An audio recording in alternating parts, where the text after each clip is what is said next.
नमस्कार दोस्तों, study with Dev channel में एक बार फिर से आपका स्वागत है। आज हम आपको भारत में फ्रांसीसियों का आगमन कैसे हुआ इसके बारे में बताएंगे। जिससे पहले आप देख लीजिए कि जो भारत में कंपनियां आई थी वो विभिन्न प्रकार की कंपनियां थी। जो सबसे पहले एक कंपनी थी पुर्तगाली कंपनी, जो 1498 ईस्वी में आई थी। उसके बाद डच आई 1495 में। उसके बाद अंग्रेज आए 1600 ईस्वी में। उसके बाद डेनिस आए थे 1616 में। उसके बाद फ्रांसीसी आए थे 1664 में। उसके बाद स्वीडिश आए थे 1731 ईस्वी में। इस प्रकार आपको क्रम से देखने को मिल सकता है एग्जाम में, आप इसलिए क्रम से याद कर लीजिए। 6 कंपनियां भारत में आई थी जो क्रम हुआ, पुर्तगाल, डच, अंग्रेज, डेनिस, फ्रांसीसी, स्वीडिश। 2 का महत्व नहीं है, इसलिए आप डेनिस और फ्रांसीसी को नहीं पढ़ते हैं। तो डेनिस के बारे में थोड़ा देख लेते हैं। यह एक डेनमार्क की कंपनी थी। डेनमार्क की कंपनी थी जो 1616 में यह कंपनी भारत आई थी। और इन्होंने अपनी पहली कोठी तंजौर तमिलनाडु में बनाई थी और दूसरी कोठी सीरमपुर बंगाल में भी बनाई थी। और तो इनको कारोबार अच्छे से चल नहीं रहा था, तो इनको नामुनाफा हो रहा था। इनका कुल मिला के इनको घाटा ही घाटा था। तो कंपनी ज़्यादा सक्सेस नहीं हो पाई, तो ज़्यादा दिन तक टिक भी नहीं पाई। तो 1745 में आते आते ना ये अपना सभी कारोबार अंग्रेजी कंपनी को बेचकर यहाँ से चले गए सब। अब फ्रांसीसी के बारे में देखते हैं। जो फ्रांसीसी जब कंपनी आई थी 1664 में, उस समय भारत का शासक औरंगजेब था। इसकी मृत्यु 1707 में हुई थी। हमने पिछली क्लास में बताया था। अगर आप नहीं देखे हैं तो आप इससे पहले हमारा पिछला वीडियो देख लीजिए। अंग्रेजों को जो भारत में कैसा आगमन हुआ इसके बारे में पढ़ाया है। तो फ्रांस के बारे में वो देखते हैं। तो फ्रांस में लुई 14वां था, वहाँ का सम्राट राजा लुई 14वां था, जिसका मंत्री कोलबर्ट था। कोलबर्ट के सुझाव पर ही लुई 14वां ने एक सरकारी कंपनी स्थापित की। उस कंपनी का नाम है दी कंपनी इंड ओरिएंटल। यह कंपनी सरकारी कंपनी थी। लुई 14वां द्वारा इसको बनाया गया था। और यह 1617 में एक फ्रैंको था कैरो, वह आया। कंपनी का समझ लो एक गवर्नर एक प्रकार से जिसको फ्रांसिस्को कहते हैं, यह आया 1667 ईस्वी में यह भारत आया। तो यह एक ईरानी व्यापारी मरकारा से मिला। ईरानी व्यापारी है मरकारा, उससे मिला करके यह फ्रैंको। तो उन्हीं की राय मशवरा से सूरत में फ्रांस की ये सूरत में पहली कोठी 1668 में बनी थी, जो पहली कोठी है। यह मरकारा के सहयोग से बनाया था, ईरानी व्यापारी था। तो फ्रांस की पहली कोठी अगर देखा जाए तो सूरत में 1668 ईस्वी की पहली कोठी है जो सूरत में बनी।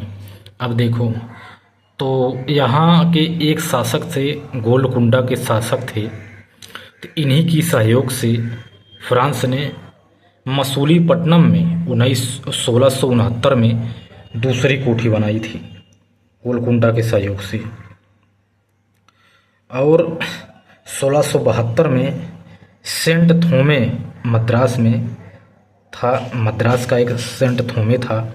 इस पर फ्रांसीसियों ने कब्जा कर लिया। तो कब्जा किसने किया था? दी लाहे ने, जो फ्रांस का था, फ्रांस का गवर्नर था। दी लाहे ने सेंट थोमे मद्रास पर इन्होंने कब्जा कर लिया। जबकि देखो, मसूलीपट्टनम में गोलकुंडा के शासक ने सहयोग भी किया था कि आप यहाँ दूसरी कोठी आप बनाइए। फिर भी सेंट थोमे मद्रास को इन्होंने फ्रांसीसियों ने इस पर कब्जा कर लिया। अब क्या हुआ? तो यह सब देखा जो तो गोलकुंडा के शासक जो शासक थे वो इससे नाराज हुए कि देखो इनका हम सहयोग भी कर रहे हैं और ये अपने मनमानी कर रहे हैं। तब गोलकुंडा का शासक थोड़ा कमज़ोर था। जब कमज़ोर पड़ा था तभी तो उन्होंने मद्रास को जीता था, सेंट थोमे को। तो जो गोलकुंडा का शासक है वह डच से जा कर के मिला और कहा यदि आप हमारा सहयोग करते हैं तो आपको जो हम क्षेत्र जीतेंगे वो आपको दे देंगे। तो गोलकुंडा के शासक और डच के शासक दोनों ने मिल करके, डच मिल करके, गोलकुंडा के शासक प्लस डचों ने मिल करके वहाँ गए मद्रास में, सेंट थोमे, जो फ्रांसीसी वहाँ कब्जा किए थे उनको वहाँ से भगा दिया, उस पर अचानक हमला किया और उनको वहाँ से भगा दिया। अब क्या हुआ, तो वहाँ से भगा दिया, मद्रास से भगाया ही भगाया, सेंट थोमे से, मसूलीपट्टनम से भी भगा दिया, और ये सभी जीत करके गोलकुंडा के जो शासक थे और डचों को दे दिया, आप इसको ले लीजिए। और अपने स्तर से, क्योंकि ये सबसे ज़्यादा कर देती थी, मैंने पिछली वीडियो में बताया है, सबसे ज़्यादा मतलब फ़ायदा मुनाफा जो देती थी वो डच की कंपनी थी। तो एक कंपनी है, कंपनी जो बनी थी, जब इनको सब भगा दिया तो कंपनी का एक नया डायरेक्टर आया जिसका नाम है फ्रांसिस मार्टिन।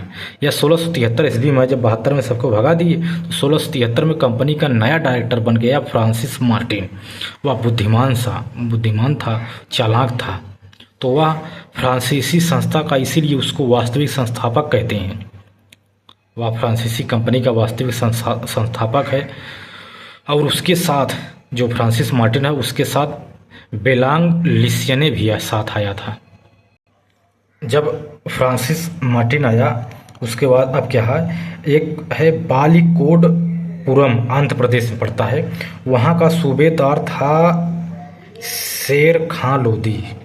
उससे वह मिला, फ्रांसिस मार्टिन उनसे मिला और उनसे क्षमा याचना की कि आप हमें माफ़ कर दिए, आप दोबारा ऐसी गलती नहीं करेंगे। तो उनसे क्षमा याचना की मार्टिन, क्योंकि वह चालाक था और वह आधुनिक रूप से लैस था, क्योंकि उसको यह पता था कि हमें अगर यहाँ अपना पाँव जमाना है, व्यापार करना है, तो हमें इनसे मिलकर रहना पड़ेगा। तो वह उनसे क्षमा याचना की। तो जो सूबेदार था बालिकोज के पुरम का, जो सूबेदार था शेर खां लोदी, उन्होंने पांडिचेरी को, जो एक गांव के रूप में है, उसको दे दिया कि मार्टिन को, आप इसको ले लीजिए और अपना यहाँ पर आप व्यापार कीजिए। तो मार्टिन ने 1674 ईस्वी में पांडिचेरी जो गांव था उसको शहर बना दिया। तो शहर बसाया, पांडिचेरी शहर बन गया। पांडिचेरी में ही मार्टिन ने पांडिचेरी में ही फोर्ट लुई किला की स्थापना की, पांडिचेरी में। अब बंगाल की स्थिति देखते हैं आकर के। अब बंगाल का शासक सूबेदार शाइस्ता खां था, तो उनसे इन्होंने अनुमति ली, तो उनसे अनुमति मिल गई कि चंद्रनगर में बस्ती कोठी बनाने की, कि आप चंद्रनगर में आप एक बस्ती यानी अपनी कोठी बना सकते हैं। यह 1690-92 की बात है बंगाल में। तो वहाँ का शासक जो शाइस्ता खां था, तो उससे अनुमति मिल गई, आप यहाँ एक अपनी कोठी बना सकते हैं चंद्रनगर में। तो अब क्या, अब डचों को जब ये पता चला तो वो भाई इनसे चिढ़ गए कि देखो अभी तक ये हमसे साथ रहते थे, अब देखो हमारे खिलाफ हो गए, और फ्रांसीसियों के लोग अपना दे रहे हैं कि आप यहाँ कोठी बनाइए, आप यहाँ व्यापार करिए। ये बात उनको चिढ़ लग गई। अब डच क्या किए, अब डचों के ऊपर जब चिढ़ हुए तो डचों ने क्या किया, 1693 में पांडिचेरी पर हमला कर दिया। जो पांडिचेरी शहर बसाया था मार्टिन ने, उस पर हमला कर दिया और फ्रांसीसियों को वहाँ से भगा दिया। जब भगा दिया तो क्योंकि उस समय फ्रांसीसी कमज़ोर थे, और वह जो फ्रांसिस मार्टिन था बुद्धिमान था, और वह नहीं चाहता था कि हमारा अस्तित्व ही भारत से ख़त्म हो जाए, इसलिए वो 1690 में ही संधि की थी। 1690 में ही संधि की थी कि जो जब चंद्रनगर में वो 90-92 में जो कोठी बनाई थी, तभी वो संधि कर चुका था डच और फ्रांसीसी के बीच में। एक उस संधि का नाम है रिजविक की संधि, जो पांडिचेरी को वह इसी संधि के माध्यम से उन्हें फिर वापस मिल गया, क्योंकि वह संधि कर चुके थे। अगर हम लोग सिर्फ व्यापार करेंगे, किसी प्रकार का लड़ाई झगड़ा नहीं करेंगे, किसी की स्थान को मतलब हमला करके नहीं जीतेंगे, तो यह जो जीता हुआ भाग था ना, वो वापस कर दिया। तो फ्रांसीसी फिर अपना विस्तार करना शुरू किए, और केरल, माहे, कराईकल, अनेकों जगह इन्होंने अपनी कोठियाँ स्थापित की। अब मार्टिन विस्तार करते करते जो फ्रांसीसी कंपनी है, फ्रांसीसियों का अधिकार काफ़ी फैलता गया और मॉरिशस भी पहुंच गए। वहाँ 1781 में उन्होंने अपनी एक कोठी बसाई थी। भारत से मॉरिशस भी पहुँचे, 1721 में उन्होंने अपनी यहाँ कोठियाँ बनाई थी। इस प्रकार हमने देखा फ्रांसीसी कंपनी का आगमन कैसे हुआ, क्या क्या इनकी व्यवधाएँ थी। तो दोस्तों इसका नोट्स आप ज़रूर बनाना। देखिए हम कितना अच्छा पढ़ा रहे हैं, आपको अच्छे क्वेश्चन ढूंढ के ला रहे हैं, इससे बाहर एग्जाम में जिससे ना आए, आपको किसी प्रकार दिक्कत ना हो।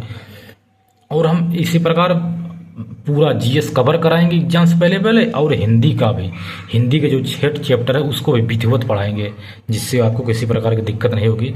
तो अगर यदि आपको हमारा चैनल अच्छा लगा हो, पढ़ाने का तरीका ठीक हो, तो आप चैनल को सब्सक्राइब करिए, लाइक करिए, शेयर भी करिए। तो मिलते हैं एक और अगली क्लास में। तो अब हम पढ़ाएंगे जैसे कि फ्रांस हुआ, अंग्रेज हुए, इनके बीच में कैसे कौन सा युद्ध हुआ, क्योंकि अब दोनों का वर्चस्व हो गया था, दोनों कंपनियां मजबूत हो गई थी। तो कर्नाटक का कैसे युद्ध हुआ, किस प्रकार से कंपनी आपस में भिड़ी, इनके बारे में आपको एक एक टॉपिक रोज पढ़ाते चलेंगे। तो मिलते हैं एक और अगली क्लास में, तब तक के लिए धन्यवाद।